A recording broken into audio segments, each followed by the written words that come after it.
My name is Lisa Mitchell. I am 32 years old, and 3 weeks ago, my life was torn apart in just a few seconds on a rain-soaked stretch of I-5 during rush hour. I woke up in a hospital room at Harborview with cracked ribs, a shattered collarbone, and a concussion so severe that doctors had to closely monitor the risk of brain bleeding.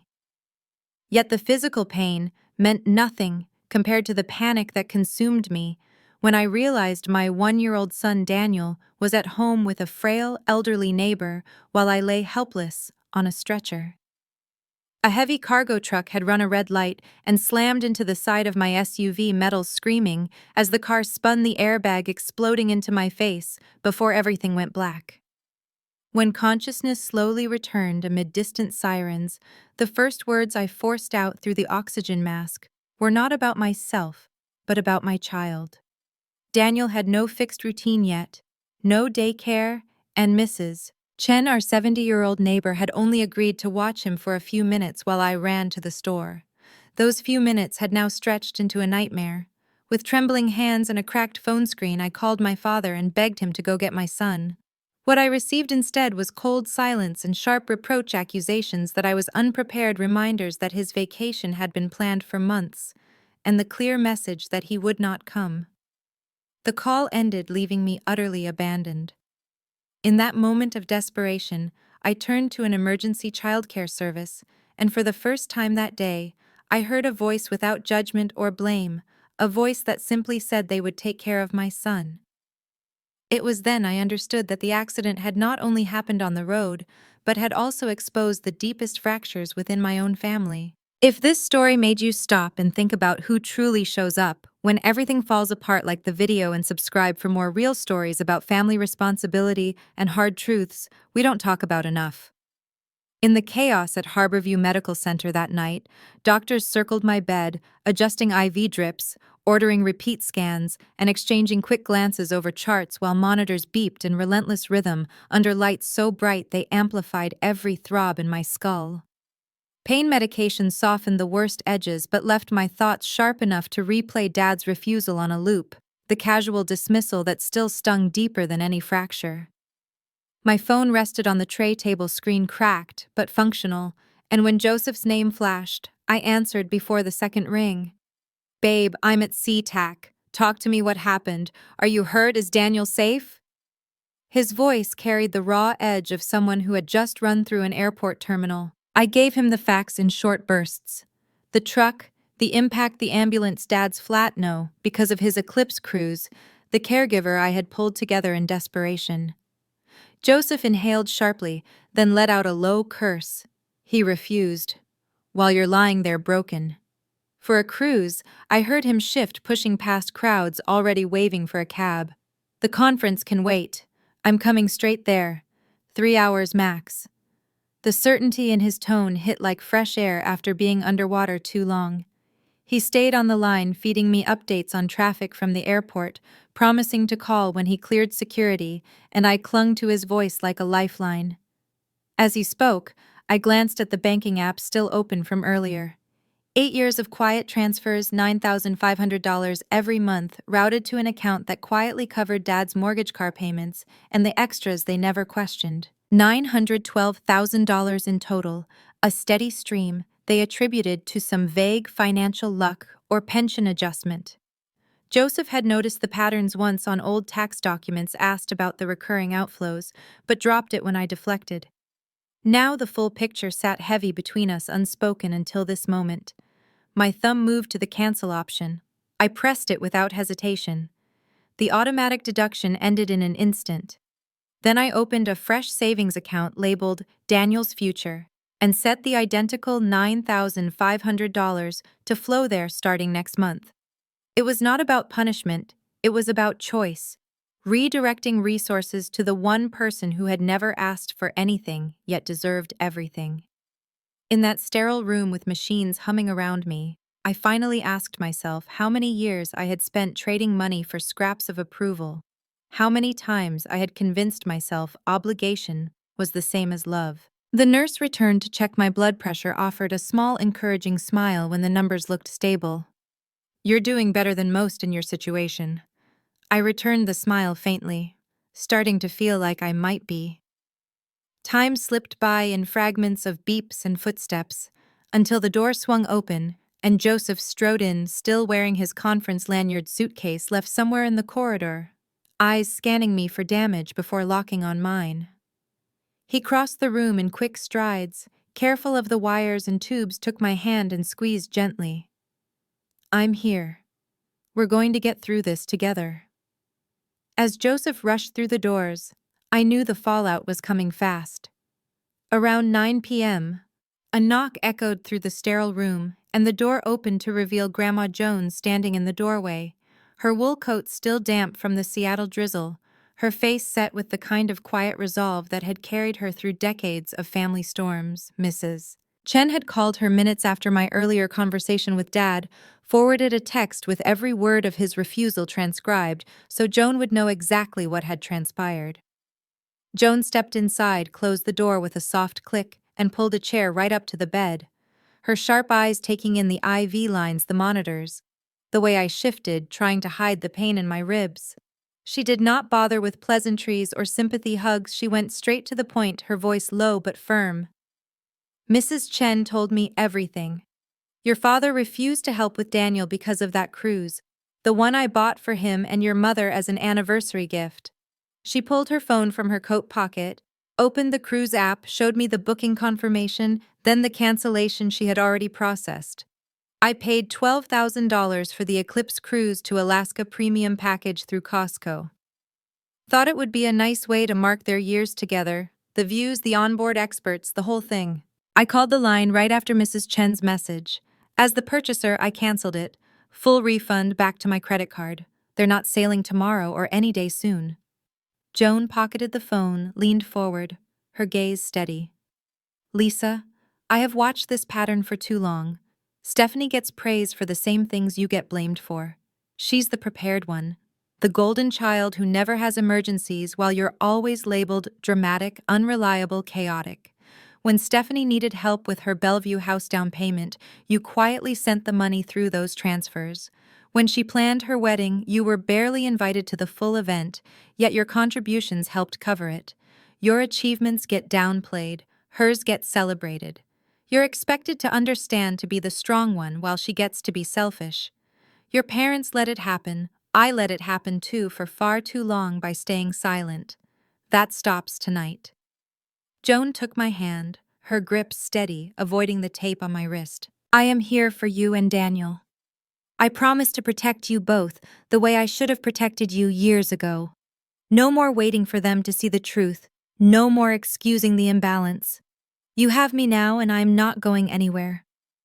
Her words carried the weight of someone who had navigated too many Puget Sound fogs to be deterred by family fog now. She sat back slightly, but kept hold of my hand, her presence filling the room like a steady anchor in rough water. Her presence felt like the first real ally I'd had in years. But the confrontation was about to begin. As Joseph held my hand, carefully avoiding the IV lines, Grandma Joan remained seated on the other side, her posture straight, her eyes fixed on me with the same unyielding focus she had shown moments earlier when promising protection.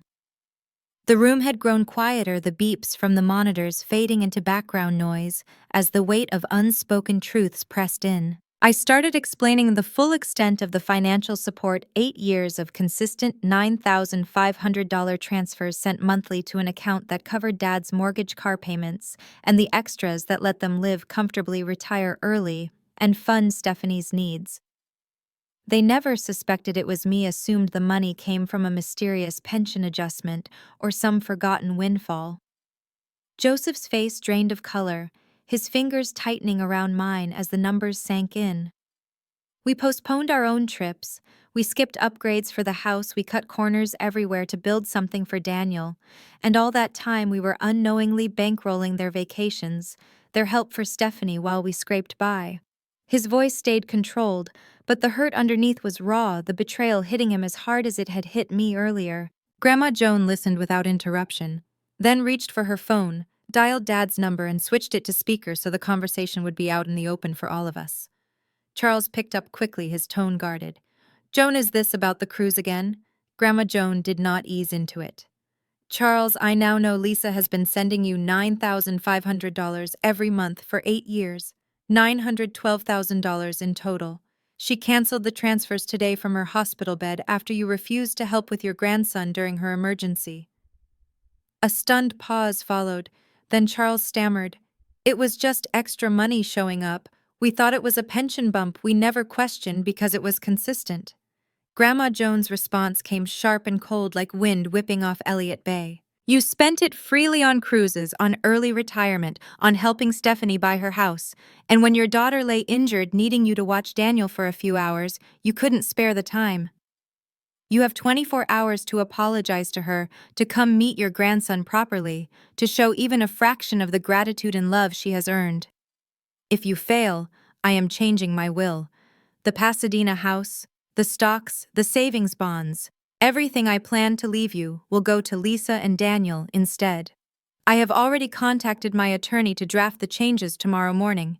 Charles tried to interrupt his words, tumbling weakly. "Joan, that's extreme. We raised her, we provided." But Grandma Joan cut through. "You provided the minimum while she provided everything else. 24 hours. Charles fell silent, then muttered something about needing time to think before hanging up abruptly. The call ended, the screen going dark, and the room filled with a heavy stillness broken only by the faint hum of equipment. The line went dead, but the silence in the room screamed louder than any argument. Late that night, my phone buzzed non-stop on the bedside table, the screen glowing with incoming calls from numbers I recognized all too well. The first one was Dad, his voice thick with urgency the moment I picked up. "Lisa, please don't do this. It's all a misunderstanding. We can talk this out as a family. I never meant to hurt you or ignore Daniel." He kept going, promising to make it right, explaining how the cruise had thrown off his plans, how he had been tired from travel, how family should stick together no matter what. His words felt rehearsed hollow after years of similar excuses, and I ended the call without replying, blocked the number, and felt a small release as the line went silent. Less than a minute later, Stephanie rang, her tone already sharp-edged with accusation. "What are you trying to prove? Lisa, Mom is crying. Dad is furious, the cruise is canceled, and now Grandma is threatening to rewrite her will, all because you couldn't handle a fender bender without dragging everyone in. Typical, you always turning everything into a crisis." I let her rant for a moment, the familiar pattern of blame shifting so predictable it almost felt scripted. When she paused for breath, I spoke evenly. "It wasn't a fender bender, Stephanie. Broken ribs, concussion, head injury. And it's not about the cruise, it's about choosing a vacation over your nephew in an emergency." She scoffed. "You're tearing the family apart over nothing. You always play the victim." I hung up, blocked her too, and turned the phone face down, refusing to absorb any more deflection. The room stayed quiet for a brief stretch. Then another call came from an unknown number. I answered warily, and Daniel Powell's voice came through tight with strain. "Lisa, it's Daniel, Stephanie's husband. She's falling apart right now, pacing the house, saying you've ruined everything, but I need to talk straight. Those family loans she's been sending to your parents or whatever source they came from, they've been eating our savings alive. We're behind on the Bellevue house mortgage because she keeps wiring money whenever your dad or mom calls with another need. I've tried talking to her, but she won't stop. If this pattern continues, if she doesn't cut it off, I'm seriously considering separation. I can't watch our life savings disappear to prop up someone else's choices." His frustration was palpable, but directed at the situation, not at me, a rare honesty that cut through the usual family noise. I responded without anger. "Daniel, thank you for saying it plainly. Stephanie used my money for your down payment for that big wedding where I was barely part of the day. Now she faces the consequences of leaning on that same pattern for so long." He exhaled heavily. "I had no idea how deep it went until tonight. I'm sorry you've been carrying this alone." The call ended, and I set the phone aside, the screen finally dark, the buzzing stopped. For the first time in years, the weight of their expectations felt lighter, not because they had changed, but because I had stopped carrying it for them. The family I'd funded for years was finally cracking under its own weight. The next morning, at discharge, sunlight broke through the Seattle clouds in thin golden streaks, as Joseph guided me out of Harborview. The paperwork signed, the doctor's final instructions, ringing in my ears, rest ice pain meds, follow up in a week.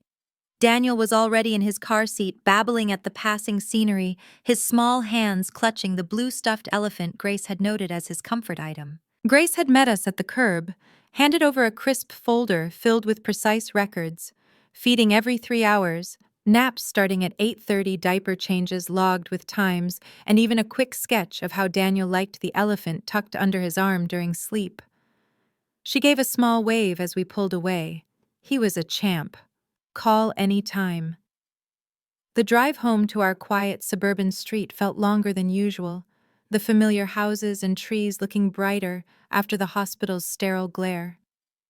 Joseph keeping one hand on the wheel, the other reaching back to touch Daniel's foot every few minutes.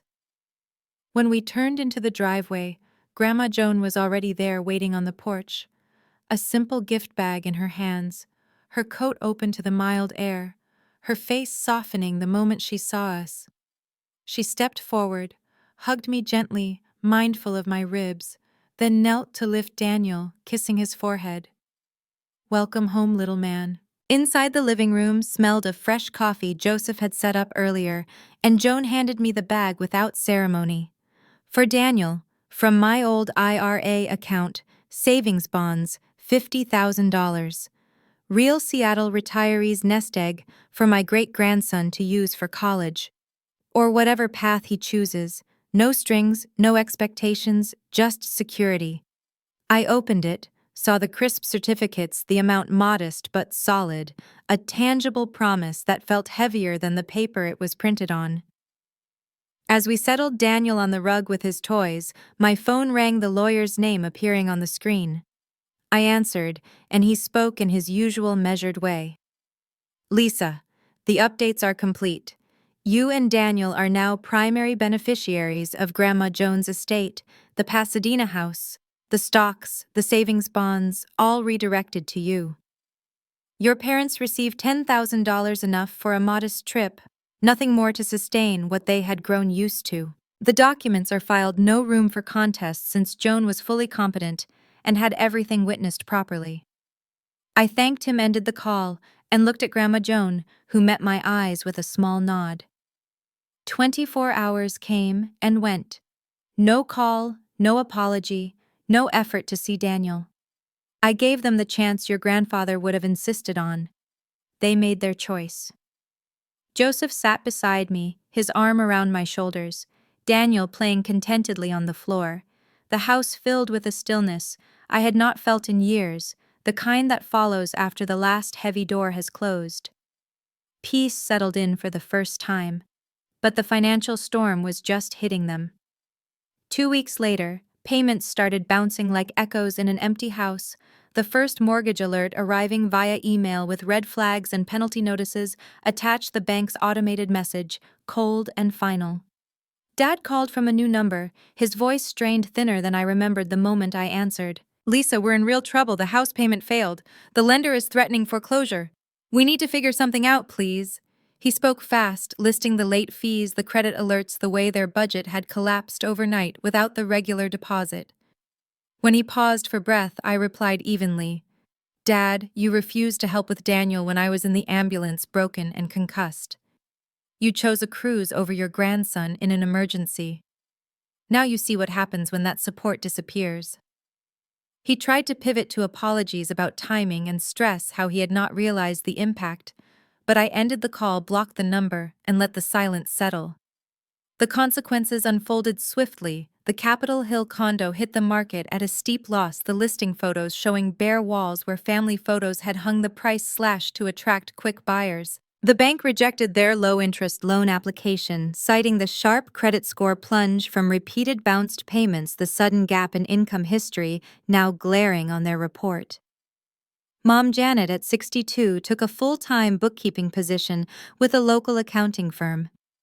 Her mornings starting at dawn on the bus commute, her evenings spent reconciling ledgers to cover the shortfall, the job a necessity she had never anticipated.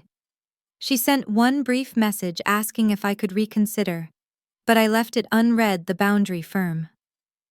Stephanie's world tilted faster, the requests from Dad coming weekly, then daily, as he turned to her to plug the holes. Daniel Powell confronted her after another late-night transfer, the argument escalating into sharp words about their Bellevue mortgage, the savings depleted, the future they had mapped now uncertain. He insisted on couples counseling to unpack the pattern of her prioritizing parental demands over their shared goals, but the sessions only surfaced deeper. Resentment, his frustration growing with each meeting, her defensiveness hardening. Stephanie tried calling once from an unblocked number, her voice shaky. "Lisa, they won't stop asking. I'm stretched thin. Our house is at risk." I did not respond. The distance I had created now a permanent shield. Mutual friends mentioned seeing the for sale sign on the Capitol Hill place, the sold sticker appearing shortly after the price drop, the family relocating to a smaller rental further out. Dad started part-time consulting gigs at 65, work he had avoided for years, the hours draining but necessary. Mom's new schedule, turning their once leisurely retirement into a daily grind for stability. The ripple effects spread quietly, the lifestyle they had maintained through my unseen contributions, now revealed as fragile, the absence of that steady flow exposing every crack. The chain reaction I never wanted to start was now unstoppable. 3 months on, updates filtered through mutual friends in the neighborhood, the kind of quiet observations shared over coffee or at the park playground. Stephanie sent a letter handwritten on plain stationery, the envelope arriving one afternoon while Daniel napped. I opened it slowly, her words pouring out in a stream of belated clarity. She described how the money she had received from me had quietly funded her wedding, the venue, the flowers, the dress, the reception, the one where I had been invited only to the ceremony, not the rehearsal dinner or full celebration, the absence never explained. "I get it. Now you were used just like I'm being used now. They call me selfish when I say no, the same word they threw at you. The requests never stop and the guilt they pile on makes it hard to breathe." Her letter carried no pleas for forgiveness, only a raw acknowledgement the cycle she had once benefited from, now turning inward. I read it twice, felt the familiar ache surface, then fade into something calmer. I wrote back a brief note on simple paper. "Stephanie, thank you for seeing it and saying it. I appreciate the honesty, but I'm not ready to rebuild anything, maybe never. Take care of yourself." I mailed it and closed that chapter without regret. 6 months later, Joseph earned a promotion at work, the bonus substantial enough to accelerate Daniel's future fund, the projections now showing $1 million by the time he turned 18, with consistent contributions and modest growth. We marked the moment quietly at home, Daniel toddling around the living room, chasing a toy truck, his laughter filling spaces that had once felt hollow. 1 year after the accident, life had found a steady rhythm, no unexpected calls, no surprise visits, no lingering tension from my parents or Stephanie, the silence deliberate and peaceful. Grandma Joan came every weekend bringing books and puzzles, Daniel greeting her with hugs and Nana stories. Joseph's parents flying in for holidays, their presence warm and consistent. The family we had chosen proving itself day by day. 2 years on, Daniel turned 3, running through the backyard, his energy boundless, as Grandma Joan pushed him on the swing. Joseph pretended to chase him with a toy airplane, my parents-in-law capturing photos from the patio, the scene simple but solid. The family we had built was real, rooted in presence and choice, people who arrived when needed, who stayed without scorekeeping. My parents had adapted to living within their actual means, the downsizing complete, the part-time jobs ongoing, the habits of frugality learned the hard way. Stephanie's marriage remained strained, the counseling sessions continuing, but progress slow, the financial pressure and unresolved patterns creating distance that time had not yet bridged. They had all shifted in their own ways, the removal of my support forcing adjustments they had never anticipated, the consequences lingering long after the initial shock. In rainy Seattle, I learned sunshine comes from chosen family, not blood. Set boundaries to protect your worth. You deserve love without strings attached. Looking back, I sometimes wonder how many of us carry silent burdens like that for years before finally letting go. Thank you all for taking the time to watch the video. If you found this story meaningful, don't forget to leave a comment sharing your thoughts, and subscribe to the channel so you don't miss any upcoming videos.